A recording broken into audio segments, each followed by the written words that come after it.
I'm joined now by Ohio's Governor John Kasich, who is the headline of the day as a new ARG poll in New Hampshire shows him rocketing into second place behind Donald Trump, closing the gap quickly. John Kasich, welcome to the Hugh Hewitt Show. Great to have you back, Governor.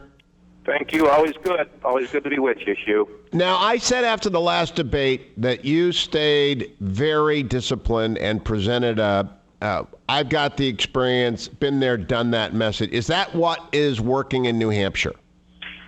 Well, I think it's some things. I think, first of all, I have the experience and I've had success, and I've been a reformer all of my life. You can't come from McKees Rocks, as you know, Hugh, and not be a reformer.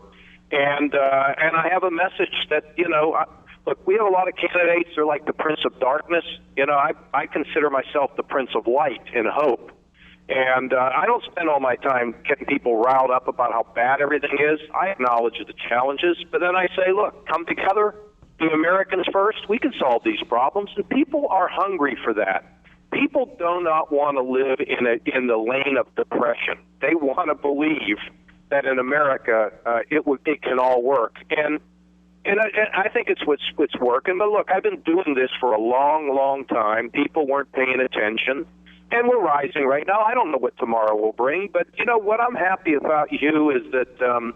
We're raising the bar. We have a positive message, and many people come and say, you represent hope.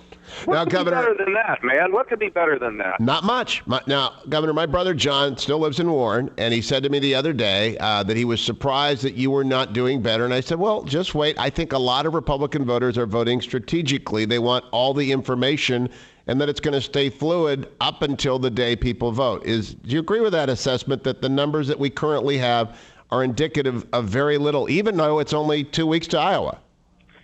Well, look, I haven't spent as much time in Iowa because it's a very big state with 4 or 5 media markets, and I got in July, and there's only one of me to go around, which my wife is thrilled about. But when it comes to New Hampshire, it's the reason we're here is it's 1.2 million people, and I'll tell you what, it's like running for mayor or running for Congress. And so I've done more town halls than anybody running for president in any of the states. And people get the measure of you. And look, I'm from Columbus, Ohio, right? We don't get national press people to come to Ohio unless there's a disaster. Or the Cavs. Success. Or the Cavs or the Browns. They come to sports. Look, after last night with the Cavs, I don't know what to say. But here's what I will tell you. This is a celebrity game. And if we can come out of New Hampshire in a position where people are really talking about us, I'm going to go the whole way. It's going to happen. Interesting. But I got to get known. I got to get known because people are not hearing who I am. And look, it's happening here. It's good news up here. Now, today you have this great poll come out, and Donald Trump brings Sarah Palin from Alaska, and he eats up the earned media space. A, what do you make of Governor Palin, former Governor Palin's endorsement? And B, how do you claw back into the screen? Well, look, good for Donald, but up here, it's endorsements that matter up here are the people who live here, and I just had 3 newspaper endorsements on Sunday, and it's good. So town halls, appearances, I'm basically living up here.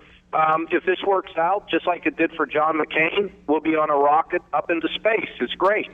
Now, David, maybe not into space, but in people's consciousness. David Drucker of the Washington Examiner said that last hour on this program, Governor Kasich is rising because he's back to happy-go-lucky John Kasich. He tried irascible. He doesn't do irascible well. What do you make of his assessment? Well, look, I've been happy this entire campaign, Hugh, and look, I mean, this whole business where somebody was saying I was a rascal or whatever, these are not people I have any control over. But what I can tell you is I have had a great time. Win or lose, this has been fantastic. I've met many people. I have great memories. The last time I tried this, I didn't have any good memories, but now I do. And all right, now I have a very difficult policy question. Ohio has benefited from the fracking revolution, but now the international economy's got $30 oil, $28 oil. Did fracking produce too much energy, and is that destabilizing the international economy as oil-backed businesses and bonds struggle?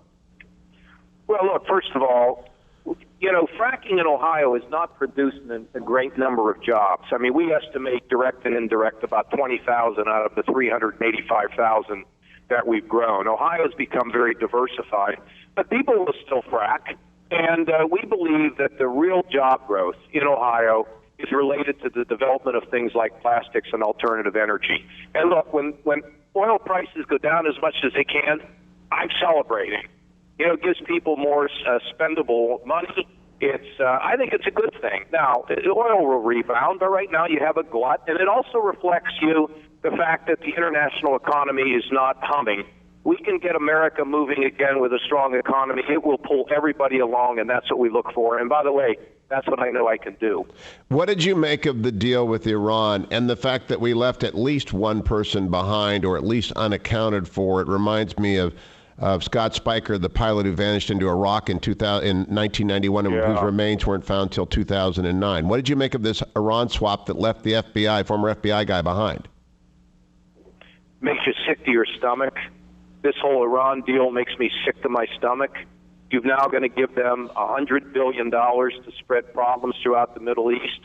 And I will tell you that what the president ought to be doing is talking to our allies and saying that if one T or one dotted I is out of place on this nuclear agreement, we got to put the sanctions back on.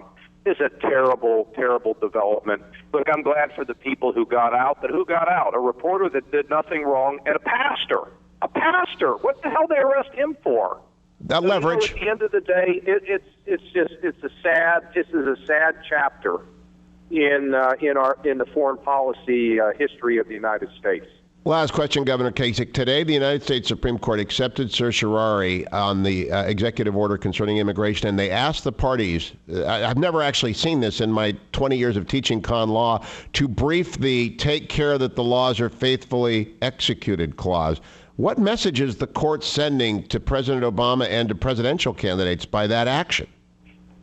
I think what they're saying, Hugh, is that when you're president and you're not king, and you just can't go around making all these laws when you get spited by the Congress. Learn to get along with them, learn to work with them. And you just can't be using executive power to make laws that you don't have the authority to do. And so I think it's great that the court is saying this for the long-term benefit of the United States. Do you expect that they'll get more than the 5 votes that I'm almost certain they've got, given past arguments of the court and Citizens United? I hope so. I mean, you're more of a student of the court than I am, but I sure hope so, and I would suspect so. Governor John Kasich, great to talk to you. Thanks for calling in. Back to the trail with him. I know he makes some time for us tonight in New Hampshire, and I appreciate it. Hi, this is Hugh Hewitt. Thank you for stopping by my YouTube channel. Click right here to watch previous ones that you may not have seen, and click right here to subscribe to get all of them. And this is what you really need to do, is click right here to subscribe. Thanks for coming by. Don't miss a minute of any of the Hugh Hewitt YouTubes.